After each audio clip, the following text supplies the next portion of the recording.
अस्सलाम वालेकुम स्टूडेंट्स। आज के लेक्चर में हम डिस्कस करेंगे classification of lipids. Last lecture में हमने लिपिड्स का इंट्रोडक्शन पढ़ा था, इसकी इंपॉर्टेंस पढ़ी थी और इसकी स्ट्रक्चर के हवाले से हमने वजाहत की थी। आज हम इसकी क्या पढ़ेंगे, क्लासिफिकेशन। क्लासिफिकेशन में कौन कौन से इसकी टाइप्स हैं लिपिड्स की, वो हैं एसाइल ग्लिसरॉल्स, वैक्सेस, फॉस्फोलिपिड्स और टर्पिनाइड्स। इनको हम बारी बारी क्या करेंगे, वजाहत करेंगे। फर्स्ट ऑफ ऑल है एसाइल ग्लिसरॉल। एसाइल ग्लिसरॉल किसे कहते हैं? Esters of fatty acids and alcohol, ठीक है ना।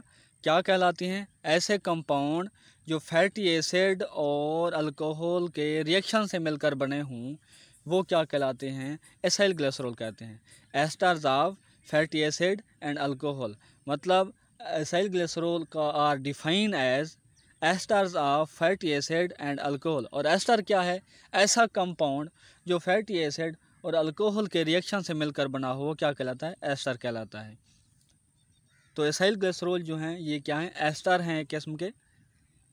एग्जांपल में देखें कि यहाँ पे एक क्या है, एथेनॉल या एक क्या है, अल्कोहल है, और दूसरे में क्या है, एक फैटी एसिड है, एथेनोइक एसिड इसे हम कहते हैं, या इसे एसीटिक एसिड भी कहते हैं।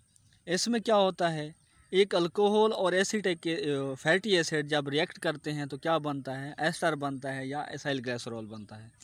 इसमें से अल्कोहल में से H यानी हाइड्रोजन और एथेनोइक एसिड यानी एसीटिक एसिड में से OH यानी OH ग्रुप और यहाँ से H ग्रुप, ये आपस में मिलते हैं तो क्या बना देते हैं? पानी बना देते हैं। और बाकी जो पोर्शन बच जाता है, अब यहाँ से ये लास्ट में O वाला ऑक्सीजन वाला पोर्शन बचा है, और यहाँ से डबल बॉन्ड कार्बन है और इसके साथ डबल बॉन्ड ऑक्सीजन बचा है ये वाला। तो ये क्या हो जाते हैं? आपस में अटैच हो जाते हैं और एक पूरा कंपाउंड बना देते हैं, ठीक है ना। अब यहाँ पे क्या हुआ है, ये ऑक्सीजन और इसके साथ डबल बॉन्ड वाले जो कार्बन है ये अटैच हो गए हैं और इस तरह एक कंपाउंड बन गया है। तो ये जो कंपाउंड बना है इसे कहते हैं इथाइल इथानोएट, या ये क्या कहलाता है? एसाइल ग्लिसरॉल, ठीक है। ऐसा ये इसे हम ईस्टर भी कहते हैं कि ऐसा कंपाउंड जो फैटी एसिड और अल्कोहल के रिएक्शन से मिलकर बना हो, वो क्या कहलाते हैं? एसाइल ग्लिसरॉल कहलाते हैं, ठीक है। इसके बाद है try acyl glycerol. Try acyl glycerol किसे कहते हैं? कि ऐसा कंपाउंड जो 3 फैटी एसिड्स और 1 ग्लिसरॉल से मिलकर बना हो, जिसके अंदर 3 फैटी एसिड और 1 ग्लिसरॉल, मतलब एक अल्कोहल। अल्कोहल दरअसल ग्लिसरॉल जो है एक अल्कोहल की एग्जांपल है। तो ट्राई एसाइल ग्लिसरॉल में क्या होता है?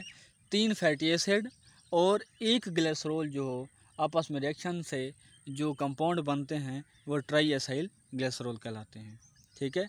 अब यहाँ पे एग्जांपल में देखें कि ये RCOOH, ये हमने फैटी एसिड के स्ट्रक्चर में पढ़ा था। फैटी एसिड की स्ट्रक्चर क्या होती है कि दरमियान में एक कार्बन होती है और डबल बॉन्ड ऑक्सीजन होती है और साथ में OH होता है, और इस तरफ यहाँ कोई अल्काइल ग्रुप होता है, R होता है। अल्काइल ग्रुप R की जगह मतलब ये CH3 भी हो सकता है, CH3CH2 भी हो सकता है। तो यहाँ पे RCOOH उन्होंने लिखा है, इससे मुराद है ये क्या है? एक फैटी एसिड है। इस तरह ये दूसरा फैटी एसिड है, ये क्या है? तीसरा फैटी एसिड है। 3 फैटी एसिड हैं, ये अटैच होते हैं एक ग्लिसरॉल के साथ, H2COH, इस तरह HCOH, H2COH, ठीक है। ये क्या है? ग्लिसरॉल है। इसके साथ मिलते हैं, अटैच हो जाते हैं, तो एक मॉलिक्यूल पानी का बनता है, 3 मॉलिक्यूल पानी के बनते हैं, सॉरी। और इसमें क्या है? एक एसाइल ग्लिसरॉल बनता है, जिसे हम ट्राइग्लिसराइड भी कहते हैं, ठीक है।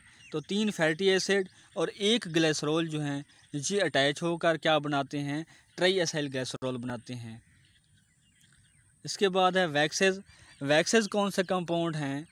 The compounds which are mixture of long chain alkanes, ठीक है ना।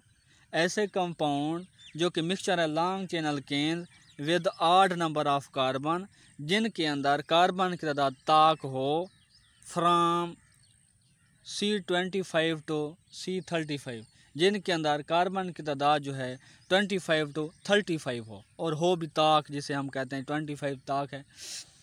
तो ऐसे कंपाउंड जो कि मिक्सचर हों लॉन्ग चेन अल्केन्स के जिसमें कार्बन की तादाद ताक हो, कहाँ से कहाँ तक हो, 25 to 35 तक, और वो अल्कोहल्स का भी मिक्सचर हूँ, कीटोन्स का भी हूँ, asters of long chain fatty acids, मतलब फैटी एसिड से मिलकर बने हूँ, ठीक है ना।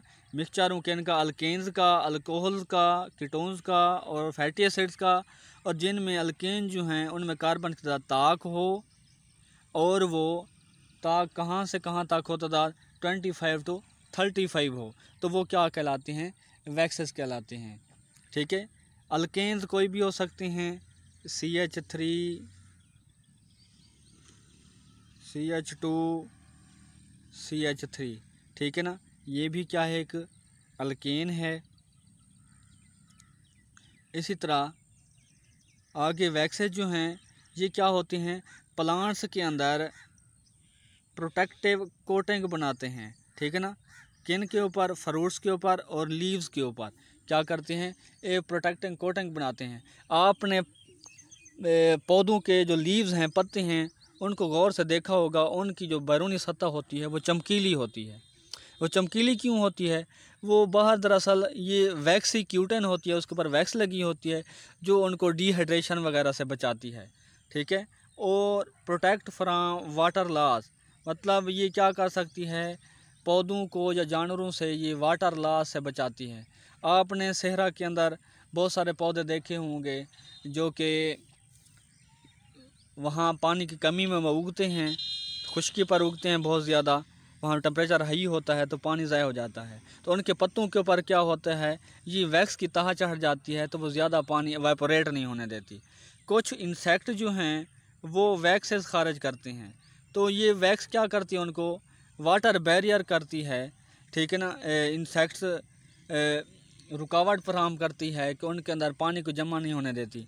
इस तरह बर्ड्स और शीप के अंदर भी ये क्या करती है, बैरियर के तौर पर काम करती है, ठीक है ना, इंसुलेशन के तौर पर काम करती है। ये देखें, ये आग का पौधा है, ये सहरा में उगता है, ठीक है। अब इसके पत्तों के ऊपर देखें, ये वाइट सी लेयर आपको नज़र आ रही है, सफ़ेद सी तह आपको जमी हुई नज़र आ रही है। ये दरअसल क्या है, ये वैक्स की तह है। इनका फ़ायदा क्या है, यही वैक्स की तह जो है ये इसके पत्तों के ऊपर होती है और पत्तों से जो वाटर लॉस है उसको रोकती है, ठीक है। इस तरह ये इंसेक्ट में आप देखें, इंसेक्ट के ऊपर ये तह चढ़ी हुई है, इसमें मतलब वैक्स की तह है, इसके ऊपर ये वेटेस सी तह चढ़ी हुई है इसके बैरूनी खोल के ऊपर, ठीक है। तो ये क्या करती है, ये वाटर बैरियर के तौर पर काम करती है, पानी को अंदर नहीं घुसने देती बॉडी के अंदर, ठीक है। और ये बर्ड शीप वगैरह में भी, बाकी जितने भी परिंदे हैं, जानवर हैं, ये सब में वैक्स के तह जो है पाई जाती है और अपनी तरह से हिफाजत करती है, ठीक है। आगे लास्ट में है फास्फोलिपिड्स। फास्फोलिपिड्स क्या हैं, डेरिवेटिव्स ऑफ फास्फोटैडिक एसिड, ऐसे कंपाउंड जो फास्फोटैडिक एसिड से मिलकर बने हों वो फास्फोलिपिड्स कहलाते हैं। अब फास्फोटैडिक एसिड क्या चीज़ है, फास्फोटैडिक एसिड, फास्फोटैडिक एसिड ऐसा कंपाउंड है जो कि कम्बिनेशन होता है ग्लिसरॉल का, फैटी एसिड का और फास्फोरिक एसिड का। ऐसा कंपाउंड जो ग्लिसरॉल, फैटी एसिड और फास्फोरिक एसिड से मिलकर बना हो वो फास्फोटैडिक एसिड कहलाता है। और फास्फोटैडिक एसिड के डेरिवेटिव या फास्फोटैडिक एसिड से बनने वाली जो चीज़ है वो क्या कहलाती है, फास्फोलिपिड्स कहलाती है, ठीक है। जितनी भी नाइट्रोजन बेसेस हैं, कोलिन है, इथानॉल, अमाइन है, सीराइन है, ये क्या हैं, इंपॉर्टेंट फास्फोलिपिड्स हैं, फास्फोलिपिड्स की एग्जांपल हैं, ठीक है। ये कहाँ कहाँ पाई जाती हैं, बैक्टीरियल सेल के अंदर पाई जाती हैं, एनिमल सेल में भी पाई जाती हैं और प्लांट सेल में भी पाई जाती हैं। फास्फोटाइडल कोलिन जो है ये मोस्ट कॉमन फास्फोलिपिड्स है, ठीक है, बहुत ज़्यादा पाई जाती है जानदारों में। अब इसकी एग्जांपल देखते हैं। अब ये है फास्फोटैडिक एसिड।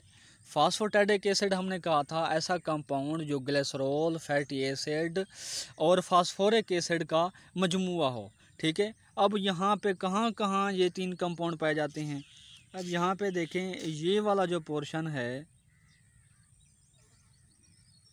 ये वाला, ये फैटी एसिड का है, ठीक है। इसमें 2 फैटी एसिड के मॉलिक्यूल हैं और इसके बाद इसमें ये वाला जो पोर्शन है CH2CH2OH, ठीक है, ये कौन सा पोर्शन है, ये अल्कोहल का पोर्शन है। इसके बाद लास्ट में जो पोर्शन है ये है फास्फोरिक एसिड का पोर्शन। ये 3 कंपाउंड आपस में मिलते हैं तो क्या बनता है, फास्फोटैडिक एसिड बनता है। तो फास्फोटैडिक एसिड से क्या बनती हैं, फास्फोलिपिड्स, ठीक है। इस फास्फोटैडिक एसिड के साथ हम एक और नाइट्रोजनस ग्रुप लगा देते हैं, N पॉजिटिव CH3 थ्राइस, ठीक है, ये अटैच कर देते हैं तो ये क्या बन जाती है, फास्फोलिपिड्स बन जाती है। इसे हम फास्फोटाइडल कोलिन कहते हैं, ठीक है। लास्ट में है टर्पिनाइड्स। टर्पिनाइड्स कौन से कंपाउंड होते हैं, टर्पिनाइड्स ऐसे कंपाउंड होते हैं, these are the repeating units of isoprenoids, ठीक है ना, isoprenoids, repeating units of isoprenoids. ऐसे कंपाउंड जो एसोप्रीनाइड्स के रिपीट होने से, बार बार उनके अटैच होने से, आपस में रिएक्शन करने से, मुख्तलिफ रेशो से, मुख्तलिफ तरीक़ों से रिएक्शन करने से बनते हैं, वो क्या कहलाते हैं, टर्पिनाइड्स कहलाते हैं, ठीक है। रिपीटिंग यूनिट्स ऑफ एसोप्रीनाइड्स मतलब एसोप्रीनाइड जो है ना आपस में मुख्तलिफ रेशो से अटैच होते हैं, रिपीट होते हैं, तो वो क्या बनाते हैं, टर्पिनाइड्स बनाते हैं। ये क्या करते हैं, undergo condensation by different ways and form different compound. ये कंडेंसेशन के अंदर जाते हैं, कंडेंसेशन होती है इनकी, और ये क्या करते हैं, मुख्तलिफ तरह के कंपाउंड बना सकते हैं। जैसा कि रबर है, ये भी टर्पिनाइड्स की किस्म है, कैरोटिनाइड्स हैं, टर्पीन्स हैं, ये सारे क्या हैं, टर्पिनाइड्स की किस्म है, ठीक है। लास्ट में समरी हम इसकी देख लेते हैं कि पूरे लेक्चर में हमने क्या डिस्कस किया था। तो लेक्चर में हमने डिस्कस किया था, क्लासिफिकेशन पढ़ी थी हमने इसकी। क्लासिफिकेशन में हमने इसके ग्रुप पढ़े थे, इसाइल ग्लिसरॉल हमने पढ़ा था, ट्राई ग्लिसरॉल हमने इसको डिस्कस किया था इसाइल ग्लिसरॉल के अंदर, ठीक है। और हमने वैक्सेस भी पढ़ा था। एसाइल ग्लिसरॉल में हमने क्या कहा था, एसाइल ग्लिसरॉल के अंदर हमने पढ़ा था कि ये एस्टर ऑफ फैटी एसिड्स हैं, और ट्राई एसाइल ग्लिसरॉल का क्या हमने कहा था कि ये 3 फैटी एसिड्स और एक ग्लिसरॉल से मिलकर बने हुए हैं। और वैक्सेस के बारे में हमने पढ़ा था कि ये लॉन्ग चेन अल्केन जिसमें कार्बन की तादाद 25 से 35 हो, ताक तादाद हो, और ये अल्कोहल, कीटोन्स और ester of long chain fatty acids का मजमुआ होती हैं। इसके बाद हमने क्या कहा था, ये वैक्सेस फास्फोलिपिड्स हमने पढ़ा था। फास्फोलिपिड्स का हमने क्या कहा था, ये क्या हैं, डेरिवेटिव्स हैं किसके, फास्फोटाइडिक एसिड के। और फास्फोटाइडिक एसिड की हमने कंपोजिशन पढ़ी थी कि ये क्या हैं, कम्बिनेशन होते हैं फैटी एसिड का, अल्कोहल का और फास्फोरिक एसिड का। और लास्ट में हमने टर्पिनाइड्स का पढ़ा था। टर्पिनाइड्स क्या होते हैं, हमने ये पढ़ा था कि टर्पिनाइड जो हैं रिपीटिंग यूनिट्स हैं एसोप्रीनाइड्स के, ठीक है। आज के लिए स्टूडेंट्स इतना ही, इंशाल्लाह अगले लेक्चर में हम प्रोटीन्स को डिस्कस करेंगे। Thank you.